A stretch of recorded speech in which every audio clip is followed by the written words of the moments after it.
Segundo livro dos Reis, capítulo 4, versículo 1 diz assim: certa mulher, das mulheres dos discípulos dos profetas, clamou a Eliseu dizendo: meu marido teu servo morreu, e tu sabes que ele temia ao Senhor. E é chegado o credor para levar meus 2 filhos para lhe serem escravos. Eliseu lhe perguntou: que te hei de fazer? Dize-me o que é que tens em casa. E ela respondeu: tua serva não tem nada, senão uma botija de azeite. Feche os seus olhos. Senhor nosso Deus e Pai, em nome de Jesus, continua falando conosco. Usa-me como um canal de bênção, pelo poder do nome de Jesus. Fala conosco, até aquilo que nós não estamos muito animados para ouvir, mas fala conosco aquilo que nós precisamos ouvir.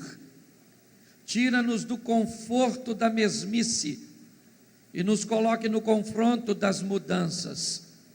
Que sejamos desafiados pelo poder de Tua palavra para alcançarmos a nossa vitória em Ti, em nome de Jesus. Amém. Glória a Deus. Amém. Eu terminei a mensagem de ontem falando com vocês sobre o momento em que Elias é levado aos céus e Eliseu atravessa o Jordão, agora sem Elias, e Eliseu vai viver com Deus o seu ministério. E hoje eu quero falar algumas coisas. Como Eliseu foi um ministro de Deus, foi alguém separado para a obra, e você também, ou nós também, amém? Vamos fazer algumas observações no que diz respeito à história deste homem. Se você observar a trajetória final de Elias, Elias vai apresentando Eliseu aos profetas por onde ele passa, e os profetas sempre vêm com a mesma história a Eliseu: você sabe que Deus vai levar o seu senhor?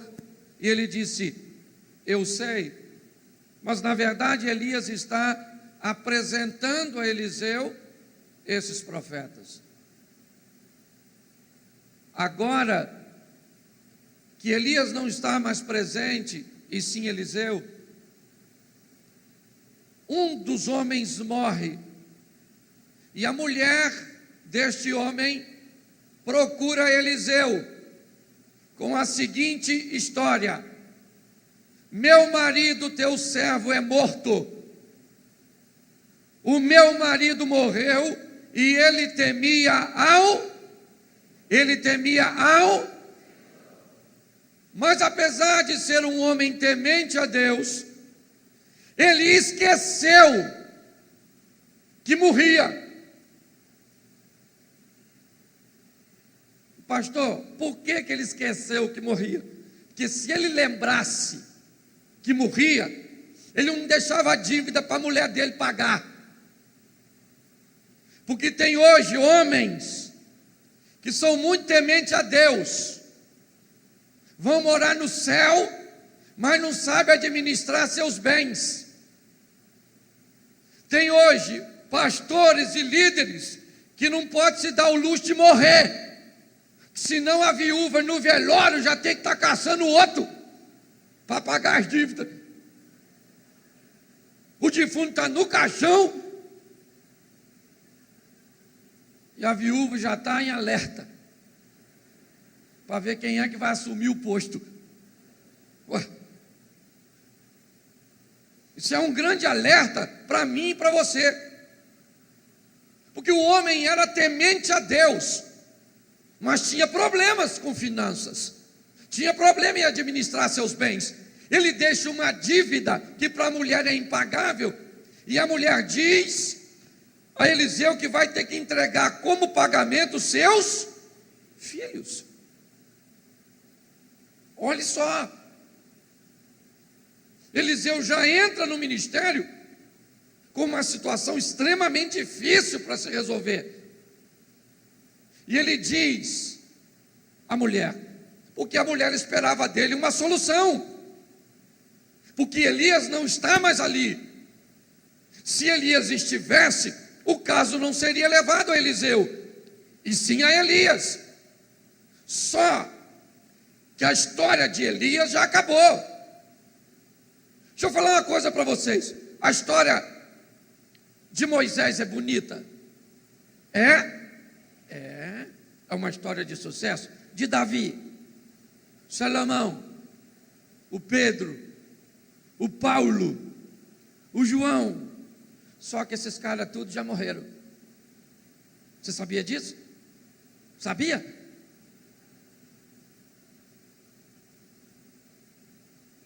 O Moisés faz alguma coisa hoje? O Noé constrói arca? O Daniel entra na cova do leão? Por quê? Porque ele já... E quem é que está vivo? Quem é que está vivo? Então agora é a hora de quem viver a sua história com Deus. A história deles é bonita e nos servem de inspirar, mas eles não fazem mais nada, porque o tempo deles já passou, vieram e fizeram. Agora chegou a minha vez e a sua vez de mudar a história. Você está entendendo? A história de Elias passou, agora é Eliseu. Ele tem uma situação. Um homem morreu, deixou uma dívida para uma mulher. Ele temia Deus, mas tinha dificuldade de administração, a ponto de deixar a sua família no caos. Eliseu diz à mulher, então, o que a senhora tem? O que eu posso fazer pela senhora? Porque o que Eliseu está dizendo é o seguinte: quem deveria ter feito não sou eu. Quem deveria ter feito é o seu marido. Foi ele que deixou o problema. Eu não fiz dívida nenhuma para a senhora. Deixa eu falar uma coisa para você. Você que é líder, você tem que estar preparado e animado para resolver problema que não foi você que causou.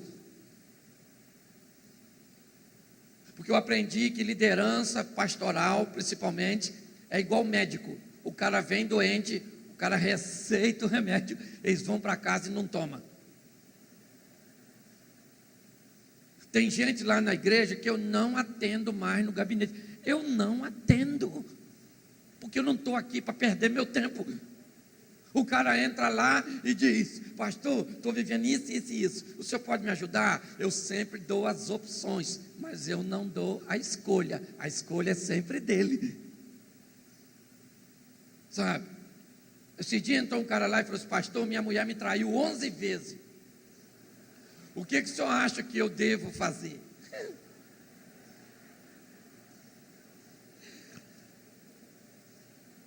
Eu olhei, 11 homens diferentes, pastor. Eu falei: isso dá até filme, né? E aí eu falei: querido, olha só, você tem todo o respaldo para largar essa dona, uma mulher muito moderna aos meus olhos, uma mulher muito dada. Expliquei a ele o que eu achava da situação, mas largar essa mulher é uma decisão sua. Ele escolheu continuar. Pegou ela conversando com outro homem no WhatsApp. Onde ele voltou? No gabinete pastoral. Querido pastor, preciso conversar com o senhor. Eu falei: é chifre? Se é chifre, é melhor você falar com Satanás, não é verdade? Porque não é possível, cara. Você não vem tratar desse assunto comigo.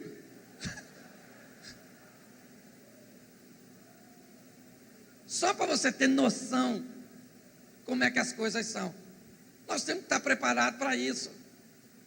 Como liderança, eu vejo, o cara chega, ou a mulher chega e traz uma causa para Eliseu que ele não tem nada a ver. Mas ele entra em cena. Porque Eliseu não é um homem comum. Eliseu é alguém que representa. Ele representa quem?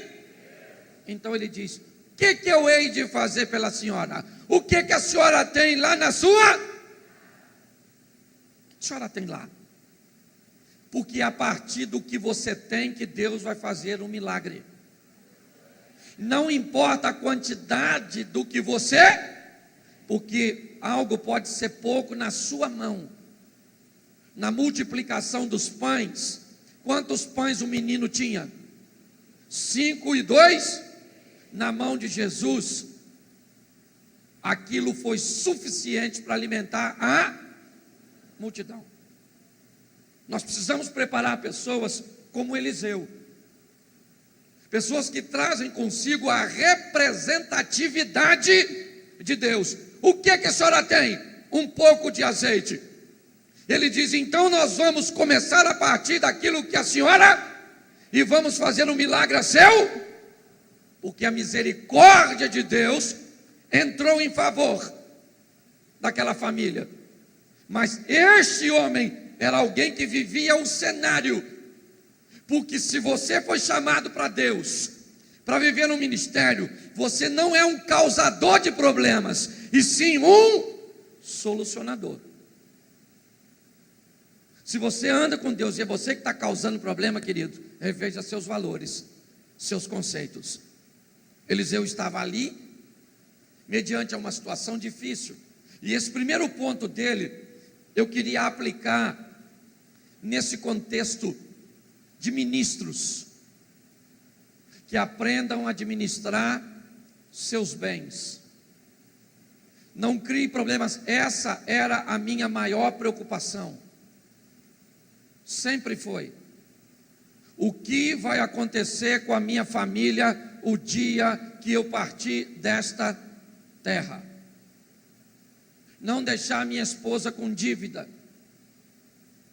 Deixar minha esposa numa situação financeira mais ou menos até ela arrumar outro camarada. Porque se eu falar com ela assim que eu estiver morrendo, sabe que ela vai falar comigo? No momento assim, para me ajudar. Não quero mais saber de homem. Você foi o homem da minha vida, o primeiro e o último. Mas é bom para a gente que está morrendo escutar isso, né? A gente sabe que é mentira, mas é uma mentira gostosa de ouvir, não é? Porque assim que você morrer, ela vai chorando para casa de preto. Aliás, as mulheres não estão nem de preto, mas já vão de cinza, que é para clarear mais rápido, não é na verdade?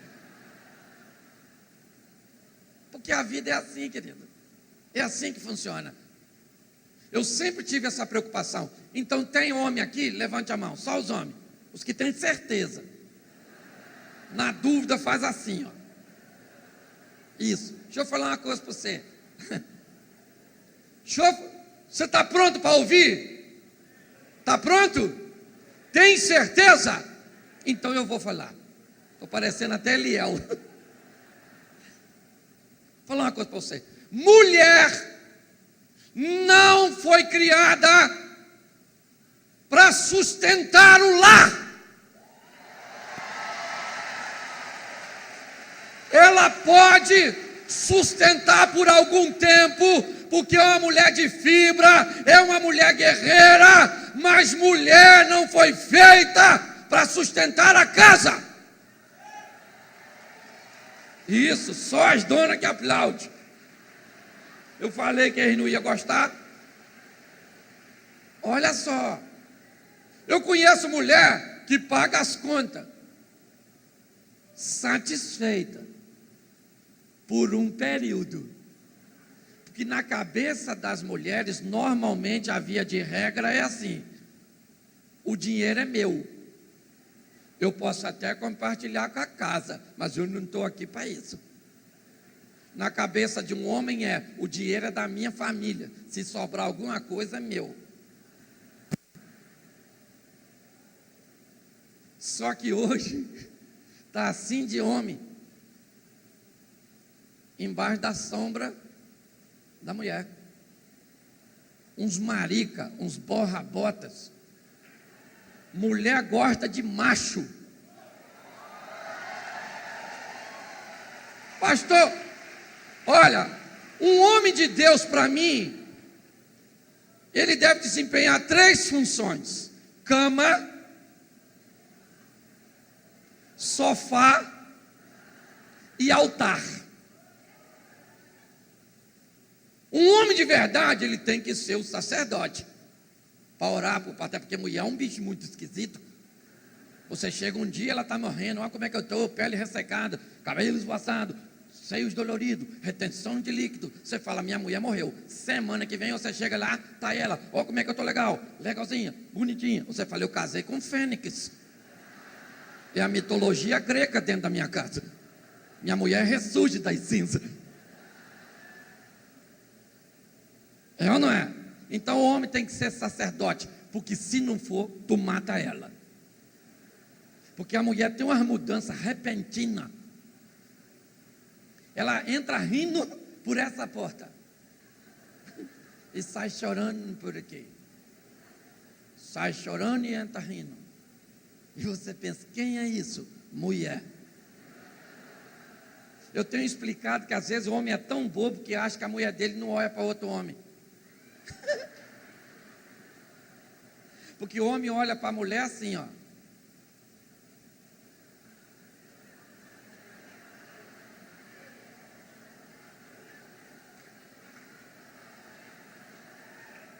Olha como é que a mulher olha para outro homem. Sua mulher está contigo. Vem um homem bonitão lá, elas fazem assim, ó.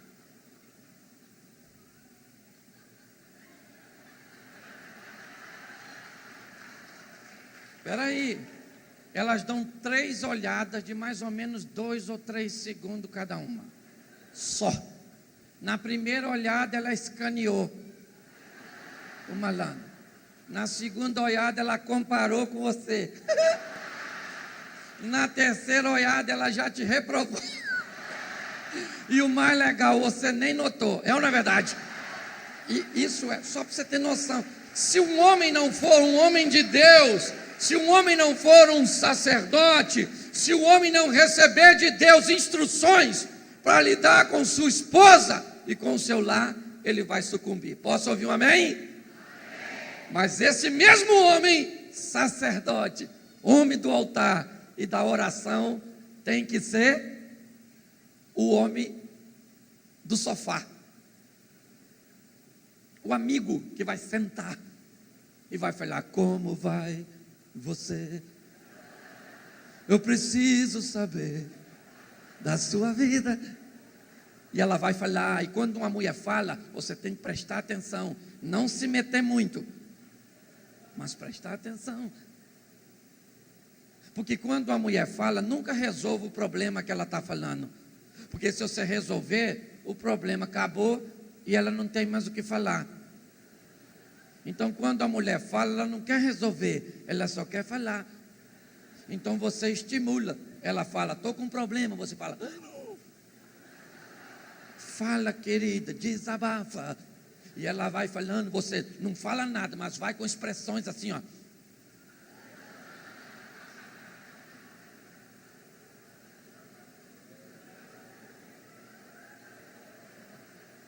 Isso é o homem do sofá. Mas a mulher também precisa do homem da cama. Hoje já tem homem com dor de cabeça. Se de uma moça me procurou, pastor, meu marido não faz nada comigo. Toda vez que eu vou procurá-lo, é dor de cabeça. Eu falei, é homem?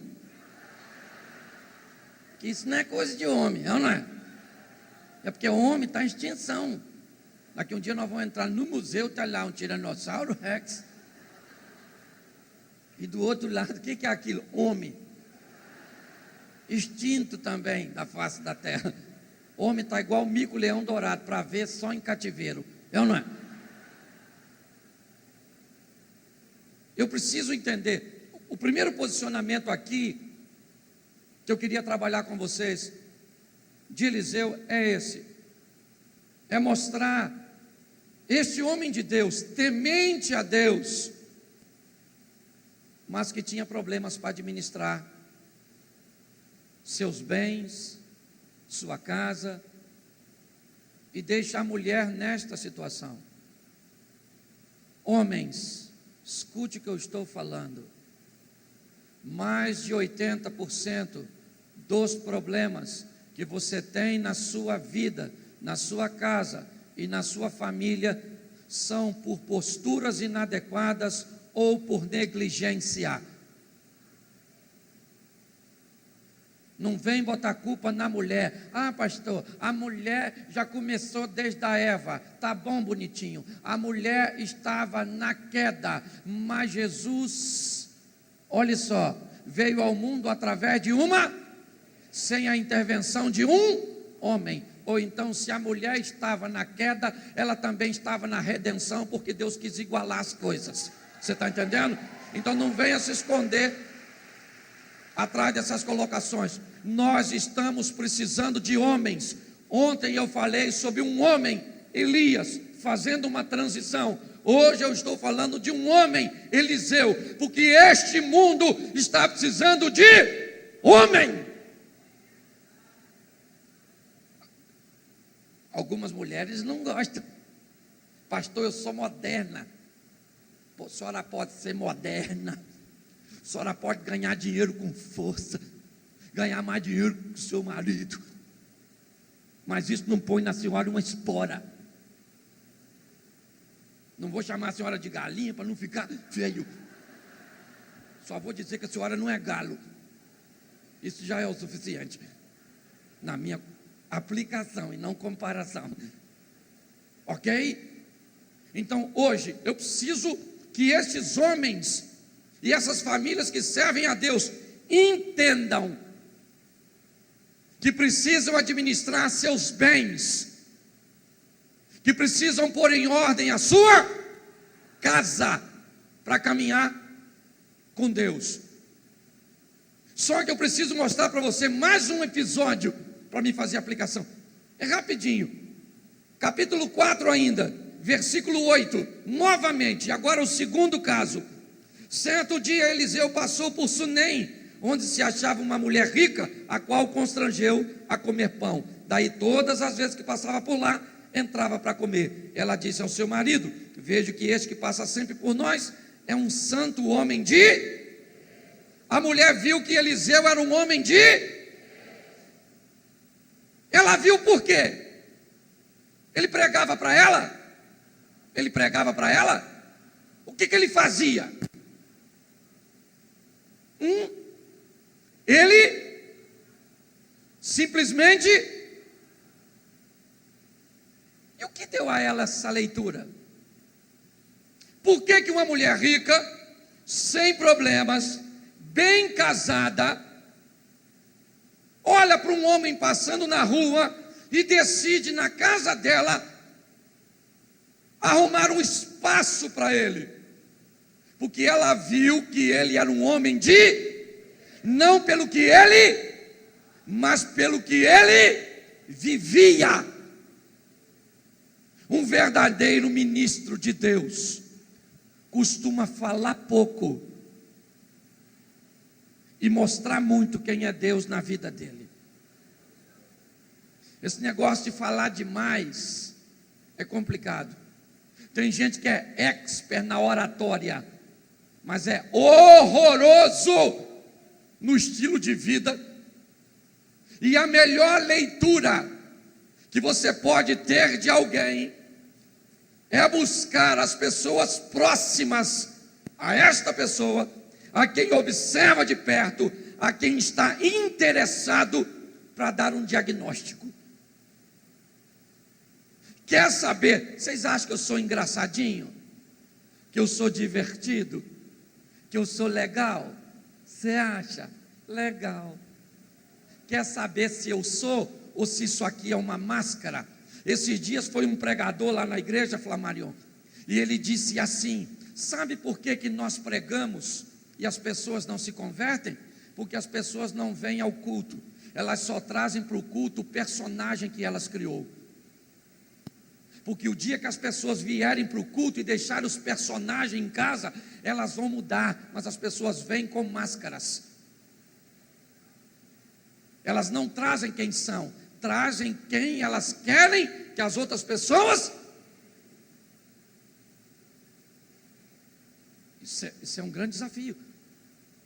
Então, você quer saber quem eu sou? Pergunta a minha mulher, pergunta meus filhos, meus pais, pergunta os amigos que estão comigo aqui e vieram, quem caminha comigo. Você entende? Hoje, Augusto Cury disse algo. Ele falou: sabe qual é o problema? O problema é que vocês, teólogos, pensam na letra, e nós pensamos em gente. Vocês só querem saber do texto, e nós queremos saber das pessoas. Talvez essa seja a grande diferença entre o teólogo e o pastor. O pastor pensa em gente, o teólogo pensa em...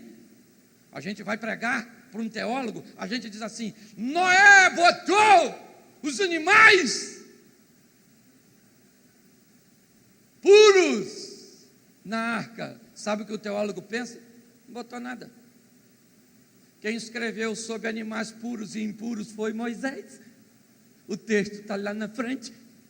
Ou seja, eu tenho descoberto que o cara vai para o seminário para descobrir que Deus não existe. Só pode. Deixa eu falar uma coisa para vocês.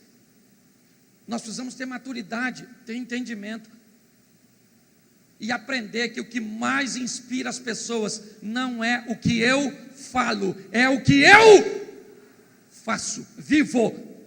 É isso que Eliseu. Ele passa e a mulher identifica: este cara é um homem de... Já falou com ele? Não. Ele já pregou para você? Não. Ele já esteve na sua casa? Não. Mas olha a sua postura. Ela disse: eu vou fazer algo para receber este homem na minha casa. E ela faz. E Eliseu vai me mostrar algo aqui tão interessante.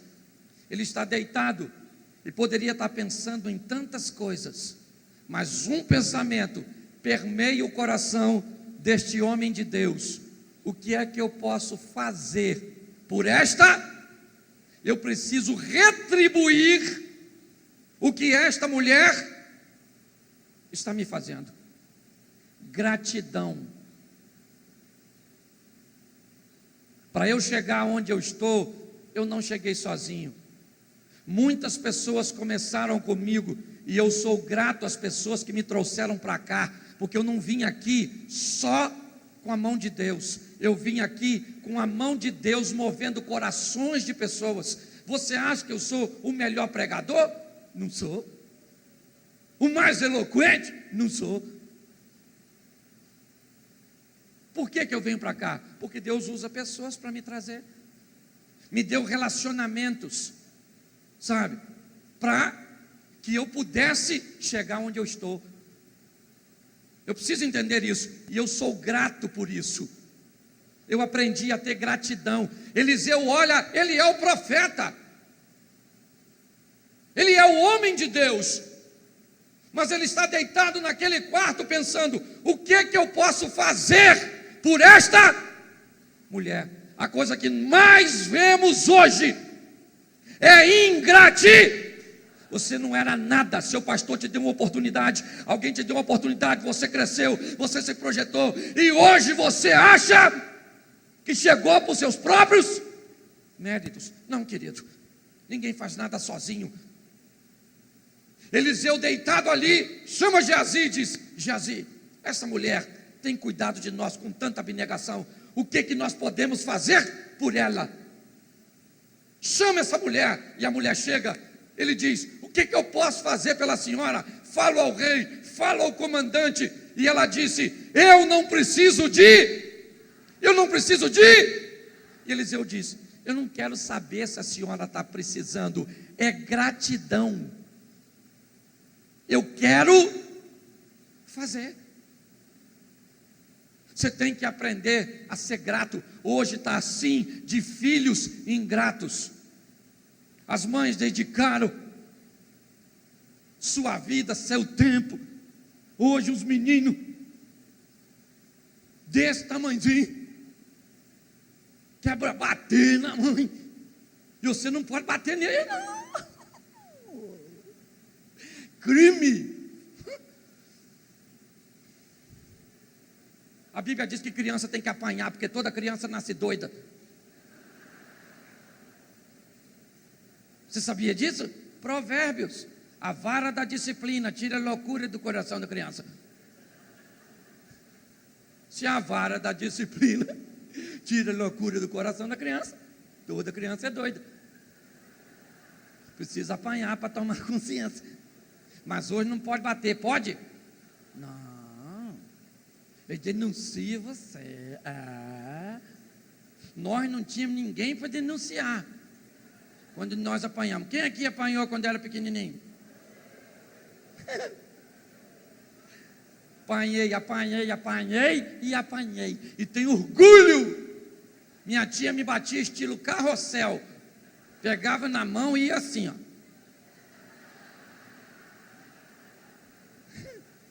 Denunciar para quem? Falasse com meu tio, minha tia me bateu. Minha tia foi lá. Espera amanhecer. O choro pode durar uma noite, mas ele continua ao amanhecer. Você vai apanhar amanhã, miserável. Não é verdade? Seu dedo duro. Hoje? Não pode. Então está assim de filhos ingratos, amigos ingratos. Quando eu fui chamado por Deus para pastorear uma igreja, sabe o que a maioria dos pastores que eu conheço falaram? Você é doido. Humano sarna para se coçar. Você vai ver, Cláudio. Ser pastor é cuidar de gente que não vai reconhecer. Esses dias um cara lá na igreja precisou de algo e eu o socorri. Numa reunião de ministério de louvor, eu chamei a atenção dele. Sabe o que ele fez? Foi embora. Sabe o que eu fiz? Nada. Falei, Senhor, ele foi. Eu queria que ele fosse, não, mas o Senhor quis, porque se ele foi, é porque o Senhor quis, porque o meu ministério não é meu, é do Senhor. Eu aprendi uma coisa, eu espero um pouco de mim, nada dos outros e tudo de Deus. Se você viver assim, você nunca vai se decepcionar. As pessoas se decepcionam porque esperam muito dos outros. Eu não espero nada do meu filho, ou espero nada. Eu amo minha mulher e cuido dela, mas não espero dela nada. Se ela me der, glória a Deus. Se ela não me der, eu vou fazer o quê? Vou me decepcionar? Nós temos que aprender isso. Agora, hoje, gratidão é uma coisa que está em extinção. Eliseu diz, eu vou fazer, eu não estou precisando. Vê aí, Jazi. Eliseu, ela não tem filho e o marido dela já é velhinho. Então deixa com a gente. Chama a mulher. Aí, dona, a senhora vai engravidar. Ele olhou para o marido e deve ter falado, é desse aí? Ele está fraquinho. Eu não. Mas Deus entrou com providência e fez um milagre a favor da dona. Gratidão. Posso ouvir um amém? Amém. Deixa eu te mostrar mais duas coisas só de Eliseu que me encanta, porque são apenas 3 capítulos. Preste atenção no capítulo 5. A partir do versículo 10. Então Eliseu lhe mandou um mensageiro dizendo, vai e lava-te 7 vezes no... Preste atenção em mim aqui, rapidinho. Eu não sei se você conhece, se você não conhece, depois vai ler, porque eu não sou obrigado a ler tudo. Segundo livro dos Reis, capítulo 5. O Naamã, chefe do exército do rei da Síria, era um homem bem sucedido, porém ele era, numa das investidas das tropas da Síria a Israel, ele leva para sua casa em Damasco uma menina que fica a serviço da sua mulher. E esta menina diz à mulher de Naamã: se o meu senhor for diante do homem que está em Samaria e ele cura, ou ele fica curado dessa lepra. Lepra é uma doença, a hanseníase, é uma doença incurável. É isso que esse homem tem. Depois de tanto a menina falar, e eu falo sempre isso, sabe que eu gosto desta menina? Repita comigo: a lepra de Naamã não pegou na menina, mas a fé da menina pegou em Naamã, a ponto dele fazer uma viagem de Damasco a Samaria.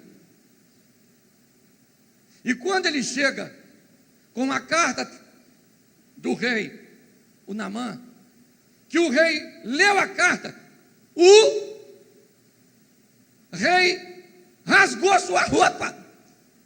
E pensa no Naamã olhando. O rei: o Naamã. Aí Eliseu diz assim: ô rei, por que você rasgou suas vestes? Manda este homem vir aqui na minha casa falar comigo, que todo Israel vai saber que aqui ainda tem um ministro de verdade. Mantém Deus, quando quem deveria ter, já não tem mais. E aí segure essa, porque ela é dolorosa, e é para ministro eu tenho que falar. Por muitas vezes, na sua congregação, o pastor vai perder a direção de Deus, e se você se rebelar contra ele, também perdeu. Mas se você se manter íntegro e conservar Deus, mesmo quando quem deveria ter intimidade com Deus não tem, Deus vai te honrar. Que eu não posso ser hipócrita e dizer que tem muita liderança que já perdeu a direção e continua lá. Não tire ninguém de lá, foi você que colocou, então não mexa. Faça como Davi. Saul estava perdido? Sim ou não? Davi teve a oportunidade para matar Saul ou não? Se Saul tivesse a mesma oportunidade, mataria Davi ou não?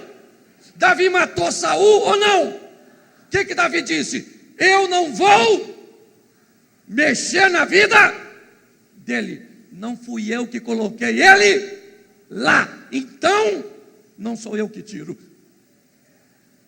E olhe que se o lugar ficasse vago, ele seria de Davi.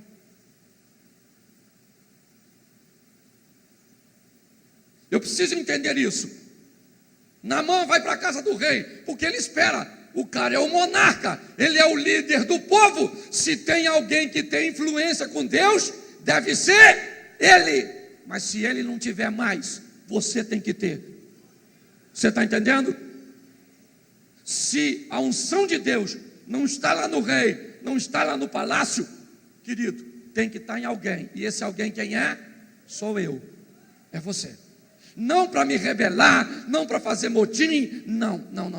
Ah, pastor, o senhor está fazendo isso, mas o senhor montou um ministério no Rio de Janeiro. Abriu um ministério realmente, 70 quilômetros de distância da igreja onde eu ainda estou inserido. No dia da inauguração, o pastor presidente, pastor Paulo Roberto Ramos, estava lá abençoando a inauguração do projeto que Deus colocou no meu coração. Porque para fazer a obra de Deus, eu não preciso ser rebelde, eu preciso ter a direção de Deus. Você entende? Então, eu preciso que você entenda isso. Para sermos um homem de Deus e mulher de Deus de verdade, nós temos que ter conduta. Nós temos que nos colocar e entender o que Deus está fazendo através de nós.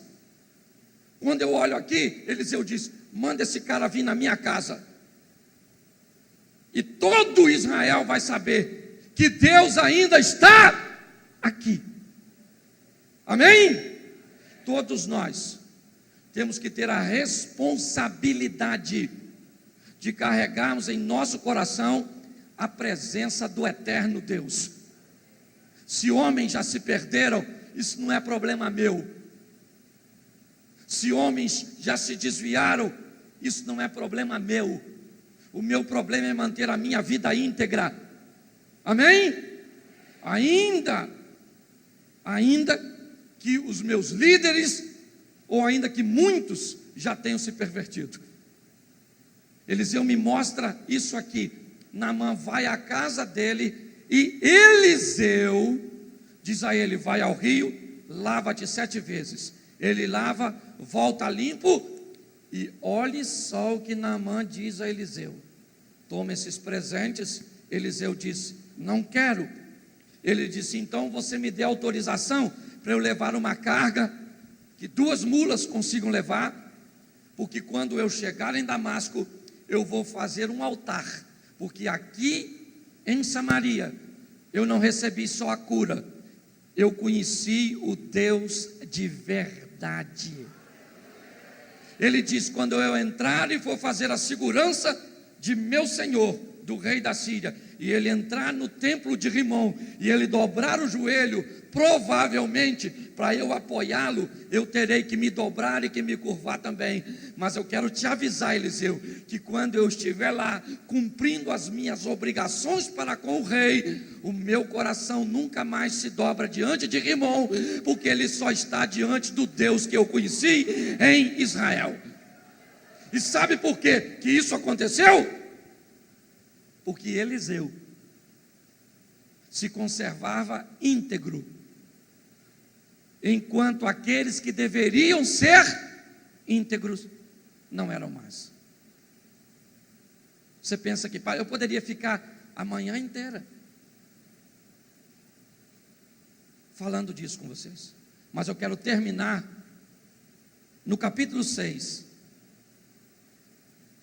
versículo 1. Disseram os discípulos dos profetas a quem? A quem? Presta atenção. A mulher do homem que deixou a dívida procurou quem? Procurou quem? Certo. Vamos lá. A mulher rica viu que quem passava na rua e era um homem de Deus. Quem? Naamã tem um encontro com quem? E vai ficar curado. Note que tudo passa por ele. Ele está ali para ser um solucionador de isso. É isso que você é. Se não é, tem algo de errado. Eu estou na obra de Deus para solucionar e não para criar problemas. Se eu sou um criador de problemas, eu estou no lugar errado. Agora, mais uma vez, os homens querem ampliar o templo, chamam Eliseu e diz: o lugar em que habitamos é estreito de nós, para nós. Vamos, pois, ao Jordão, tomemos de lá cada um de nós uma viga e façamos ali um lugar para habitarmos. Eliseu disse: ide. E um dos homens disse: o senhor serve de ir conosco? Ele disse: eu irei. Durante o trabalho, um homem, cortando a madeira, o machado desencavou e caiu dentro d'água. Imediatamente o homem disse: ah, Eliseu, ah, meu senhor, era emprestado. Eliseu disse: onde caiu?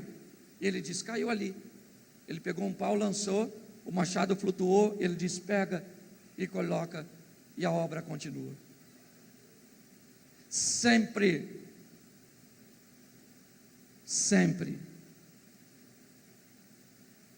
Eliseu está em cena para resolver problemas. Se você olhar o ministério desse moço, olha para Davi. Ele foi em muitos casos solucionador, mas também criou muitos problemas. É ou não é? Olhe para Salomão, agora olha para Eliseu. Eliseu me parece que entendeu perfeitamente: eu estou aqui para resolver.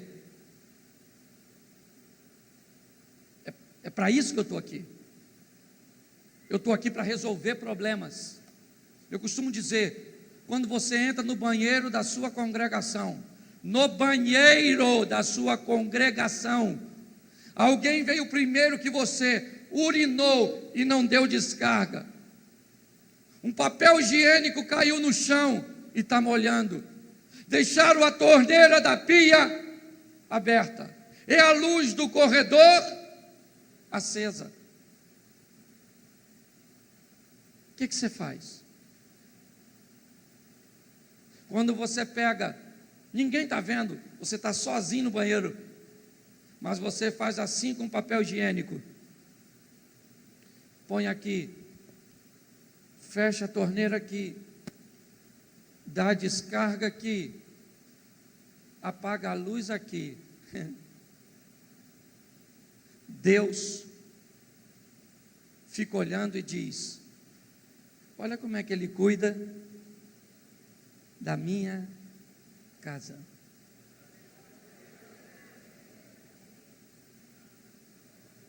Ninguém está vendo, a não ser Deus. Só que às vezes, enquanto você está apagando a luz, fechando a torneira, botando papel higiênico no local e apertando a descarga, eu estou lá pregando, sem vida com Deus. E Deus deve olhar e dizer assim: o que me anima nessa igreja não é o púlpito, é olhar para o que o meu filho está fazendo no banheiro.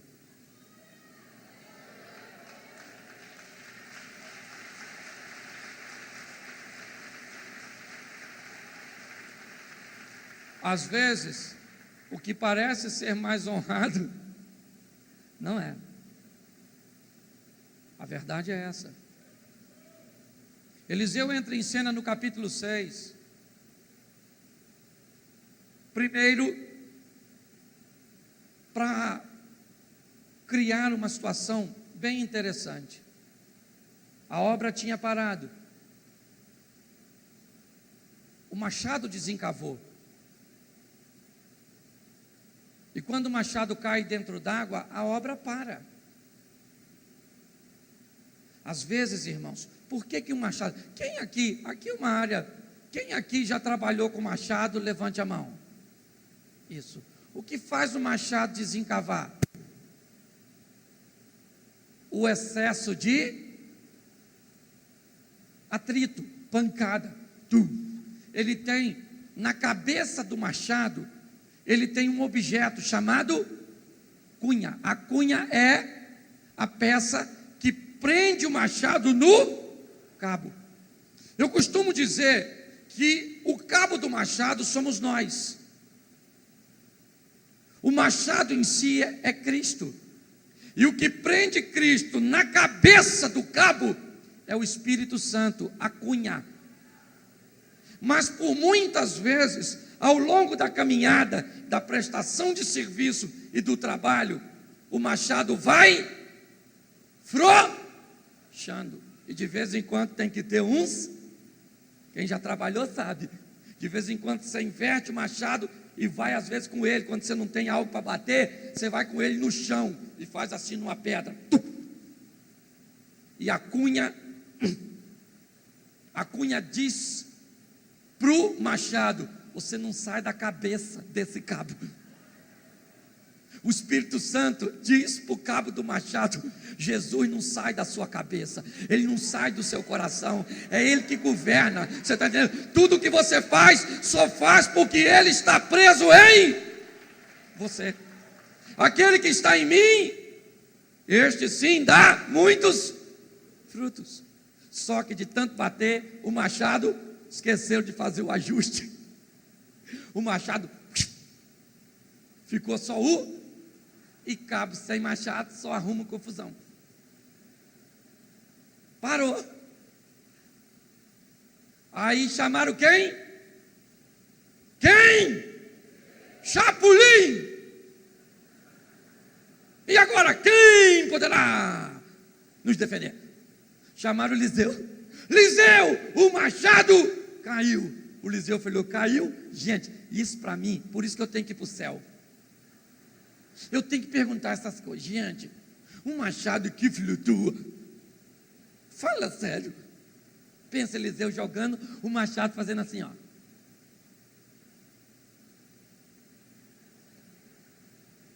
Ah, gente. Eliseu falou, pega o machado aí por gentileza. Pegou o machado, botou no cabo e a obra continua. Olhe bem. Olhe só. Muitas vezes o machado vai escapar da cabeça de algumas pessoas. Eu encontro muita gente ao longo da minha caminhada que me diz, pastor, eu me decepcionei, quero mais saber de ministério não. Agora eu vou ficar sentado lá no banco. O machado caiu. Vamos colocar esse machado de novo no lugar? Talvez seu machado não caiu ainda, mas está quase, está bem frouxinho. Já está bambo na sua cabeça. Vira assim, ó. Bate nele. Faz com que a cunha prenda. Depois você dá uma olhadinha na história desse homem. Porque Deus com certeza tem muita coisa a te falar. De um dos maiores ministros de Deus. Um dos maiores homens de Deus que já pisou nessa terra. Pastor, por que o senhor destaca dos demais? Eu não separaria ele dos demais, não. Só acho que ele foi um homem tão privilegiado que num determinado momento, onde estavam sepultando um defunto, vem um exército inimigo e lá no meio do cemitério, vamos aplicar assim, os homens estão vendo o inimigo com o defunto aqui, e lá vem o inimigo. Aí alguém falou assim, não vai dar tempo de enterrar não, senão o inimigo chega, joga esse cara numa cova e vamos rapar fora. Quando jogou na cova, a cova era de quem? A cova era de quem? Que já estava morto e eram só seus, os seus. Quando o defunto bateu em cima dos ossos do Eliseu, o defunto levantou, e quando viu que eram os inimigos, deve ter sido o primeiro a correr, porque acabou de ressuscitar, não vai dar mole, é ou não é verdade? Para morrer de novo. Um camarada, gente, era capaz de fazer coisas inimagináveis. Eu queria que você ficasse de pé e diga assim, para você mesmo, não fala para o outro não, fala para você. Fala assim, eu não sou Eliseu, mas faço coisas bem parecidas com o que ele fez. Sou um solucionador de problemas e não um criador de problemas. Isso. Vá para sua casa, para sua congregação, depois de um evento como esse, com seu coração em chamas. Vá para fazer a obra de Deus. Se importe com as pequenas coisas que ninguém está vendo, porque o que ninguém está vendo, Deus consegue ver. O que você fizer e o homem não te honrar, Deus vai te honrar. O que você fizer e o homem te honrar, você já recebeu o seu salário. É ou não é? O homem já te honrou. Não queira honras de Deus para aquilo que o homem já te fez, mas se apegue a coisas que ninguém está fazendo, a coisas pequenininhas que ninguém vê, que nunca ninguém vai expor no microfone da igreja que você abençoou a vida daquele irmão que estava em necessidade, que você visitou aquele irmão que estava doente, mas todas as coisas que você não receber a honra dos homens, o anjo vai estar anotando. E o dia que você chegar lá, imagine aqui, vamos imaginar uma fila chegando nos céus, e chega lá o pastor mais renomado na sua época, um contemporâneo seu, pregador exemplar, e o anjo, muitas vezes, se eu estou fazendo, vai dizer: bem-vindo, querido. Jesus vai dizer: vinde, bendito do meu, recebei por herança.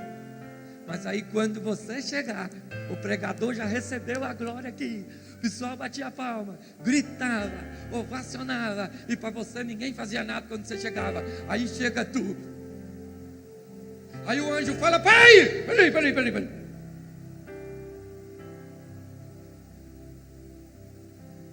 Você visitou a Dona Coatinha na terça-feira, 9h15 da manhã. Você colocou o papel higiênico no lugar. Você levou uma cesta básica. Você ajudou aquele menino que caiu de bicicleta. Você ajudou sua sogra. Você, se eu ficasse aqui falando o que você fez, eu não teria tempo para receber outra pessoa. E aqui nessa terra ninguém te honrou, mas tudo que você faz que ninguém está vendo,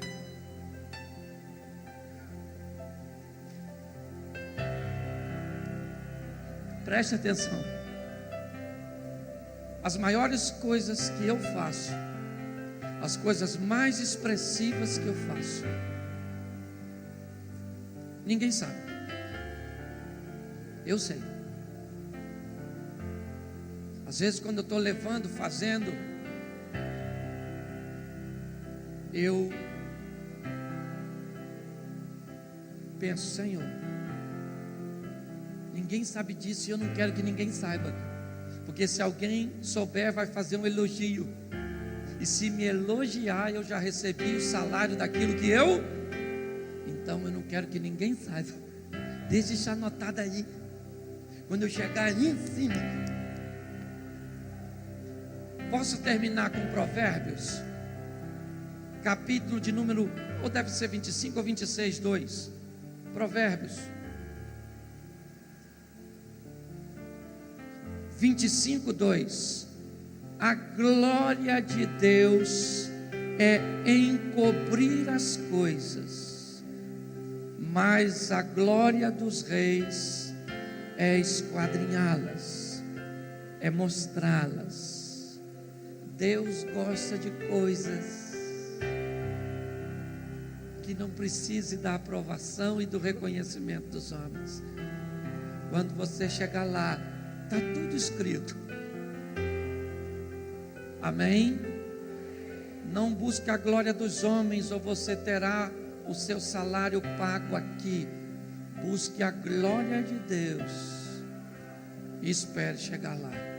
Feche seus olhos. Senhor nosso Deus, como ministros, como homens e mulheres de Deus, que tenhamos por exemplo a Eliseu, um homem que entra no cenário para resolver problemas, um homem que entra para ensinar o povo a um compromisso com Deus, um homem que é capaz, ó Deus, de ultrapassar as barreiras da morte e trazer pessoas à vida, a desafiar a lei da gravidade, a trazer cura para o incurável, ó Deus, um solucionador de problemas. E é isso que somos. E que nesse labaredas de fogo, essa mensagem, ó Deus, se prenda e venha arder no nosso coração, a prestarmos mais atenção nas coisas que são insignificantes aos homens pois o que não é relevante a eles certamente não passa despercebidos pelo Senhor. Muito obrigado, Senhor, em nome de Jesus. Você pode aplaudir o Senhor? Glória a Deus. Deus abençoe.